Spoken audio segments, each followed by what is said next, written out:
Sinungalingan is king. Pinupush ng mga protesta at parents.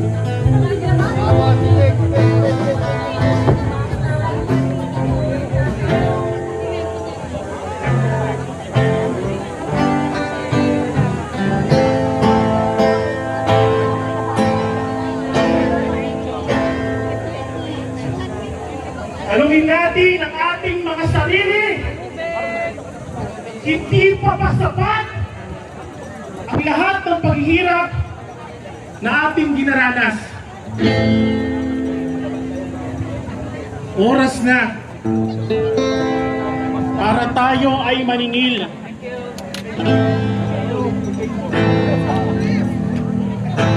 At itong protestang ito ay pagpapatunay na tayo ay nasa tama. Ang laban natin ay kasama ang Panginoon.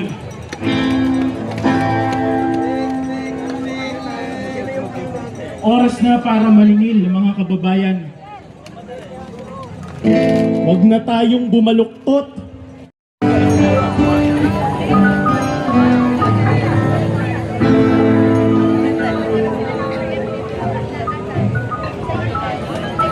Maningil tayo,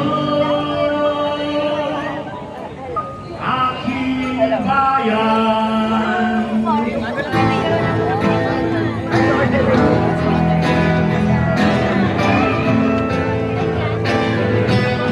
Mga dinastiyang pampulitika na patuloy na humahadlang sa tunay na demokrasya sa ating bansa.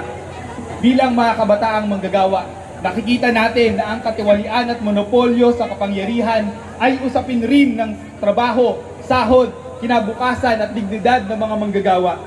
Dahil sa hirap ng buhay at sa kawalan ng tunay na libre at legalidad na edukasyon, marami sa mga kabataan ang napipilitang tumigil sa pag-aaral upang magtrabaho at tumulong sa pamilya.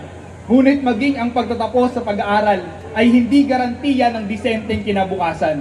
Maraming kabataan ang kontraktual, mababa ang sahod, hindi regular sa trabaho at walang seguridad sa paggawa. Dumadami ang mga nasa gig, platform at informal economy. Kasabay nito, hindi rin kinikilala ang boses ng mga kabataan at aktibo pang ang pinipigilang magsalita. Kapag ang mga manggagawa ay nag-oorganisa, bumubuo ng mga unyon at naninindigan para sa aming mga karapatan, kami ay tinatakot, hinaharas, pinatatahimik. Aktualisasyon, sahod na hindi nakabubuhay, ang pambubusabo sa pag-uunyon. Alam nyo na kamag-anak ng mga magnanakaw ang lumalabag sa karapatan ng mga gagawa. Kung sino yung mga magnanakaw, sila rin ang pabor sa sahod na hindi nakabubuhay. Kung sinong kawatan, sila rin ang pabor sa kontraktualisasyon. Sila rin ang lumalabag sa karapatang pantao. Dahil alam nyo ba, yung pinaglaban ng lahat ng mga grupo ng mga manggagawa simula noong 19th Congress na dagdag sahod na umabot na at pumasa na sa House of Representatives 200 piso, sa Senado 100 piso. Alam nyo kung sinong nagharang, hinarang ni Bongbong Marcos na magnanakaw? At hindi lang yon.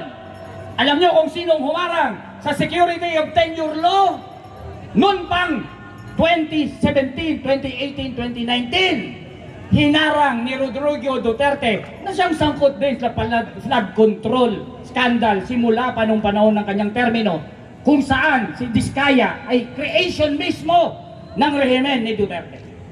Kaya habang sinisingil natin ang mga korap, huwag lang natin silang singilin sa korupsyon, singilin natin sila sa kahirapan.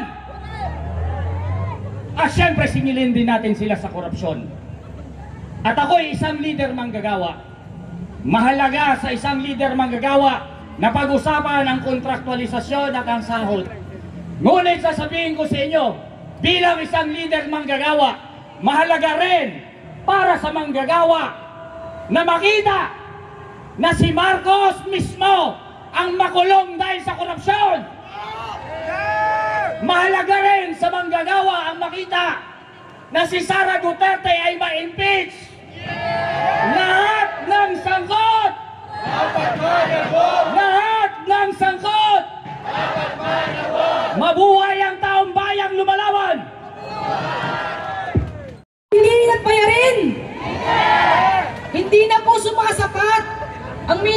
sahod at bumaba pa ito dahil bumaba ang purchasing power ng peso.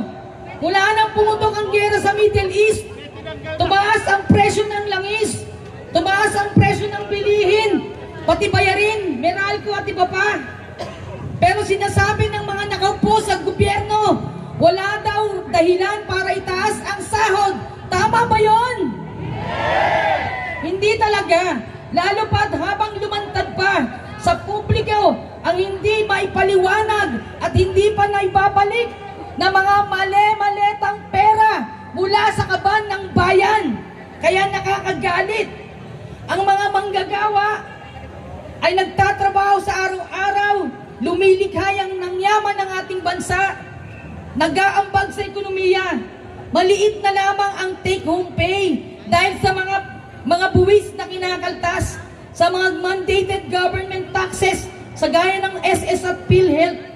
Pero ang nakakalungkot, sa araw-araw na pagpapagod, ang gobyerno ay wala yatang pagpapahalaga sa paghihirap ng mga manggagawa dahil pinapanatili itong mababa ang sahod. Tama ba? Sabi nga sa isang homily, ang paggawa ay marangal at ang manggagawa ay karapat-dapat sa kanyang sahod para magkaroon ng maayos na pamumuhay kasama ng kanyang pamilya. Sa pagpasok ng mga AI, automation, digitalization, tumaas ang produktibidad ng mga manggagawa. Bumilis ang paggawa ng mga produkto. Nagtanggalan ng mga manggagawa. Dumami ang kanilang ginagawa at doon sa mga naiwan ay pinapasan yung paghawak ng mga makina. Lagpas sa 1 hanggang 4 na makina. Tama ba yon? Pero ang ginagawa pa ng mga kapitalista ay binabarat ito sa mga CBA at pati ang wage board. Kaya makatarungan lamang ang hiling ng mga manggagawa na itaas ang sahod at nararapat lang na bumagin na ang mga regional wage boards at ibalik na ang national minimum wage sa antas na nakabubuhay across the board nationwide.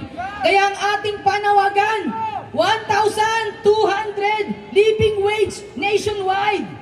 Regional Wage Board, buwagin na! Lahat ng sangkot! Dapat managot!